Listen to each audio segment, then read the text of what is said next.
ഞാൻ ഇന്നലെ പറഞ്ഞില്ല ഇവിടെ ഇപ്പം നല്ല തണുപ്പും മഴയും ഒക്കെ ആയി തുടങ്ങിയിട്ടുണ്ടെന്ന്.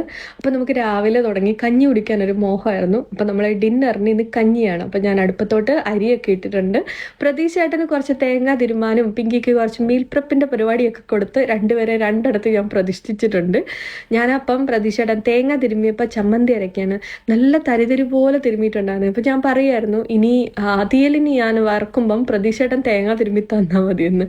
അങ്ങനെ ചമ്മന്തിയൊക്കെ ആയി. പപ്പടത്തിന് കാച്ചാനായിട്ട് എടുത്ത് എണ്ണ ചൂടാകാൻ വെച്ചു. അപ്പോഴത്തേക്കും നമ്മുടെ കഞ്ഞിക്ക് വിസിൽ വന്നു. അതിനെ മാറ്റി വെച്ചു. അപ്പോഴത്തേക്ക് പപ്പടമൊക്കെ കാച്ചി മാറ്റി. പാത്രമൊക്കെ കഴുകി വന്നു കഴിഞ്ഞപ്പോഴത്തേന് കുക്കറിൻ്റെ വെയിറ്റ് ഒക്കെ പോയി, ആവിയൊക്കെ പോയി. അപ്പോൾ അതിൻ്റെ അകത്തോട്ട് ഇച്ചിരി ഉപ്പും നോക്കിയപ്പോൾ വെള്ളം ഇച്ചിരി കുറവായിരുന്നു. അപ്പോൾ ഇച്ചിരി ചൂടുവെള്ളം കൂടെ തിളപ്പിച്ചൊന്ന് ഒഴിച്ച് നമ്മുടെ കഞ്ഞി സെറ്റാക്കി എടുത്ത് മാറ്റി വെച്ചു.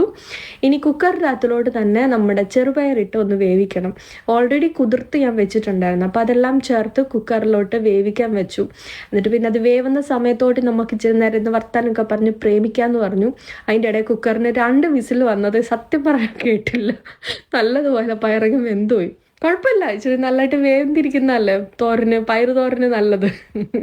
അങ്ങനെ നമ്മുടെ കഞ്ഞി, പയറ്, പപ്പടം, ഇച്ചിരി ചമ്മന്തിയുണ്ട്, അച്ചാറുണ്ട്, തൈരുണ്ട്. അപ്പം അത്രയും നമ്മൾ കൂട്ടിയിട്ടാണ് ഇന്നത്തെ കഞ്ഞിയുടി. ഭയങ്കര ഇഷ്ടമാണ് എനിക്ക് ഈ തണുപ്പൊക്കെ ആകുമ്പോഴത്തേക്കും നല്ല ചൂട് കഞ്ഞി രാത്രി കുടിക്കാൻ. ഭയങ്കര ഒരു ഫീലല്ലേ.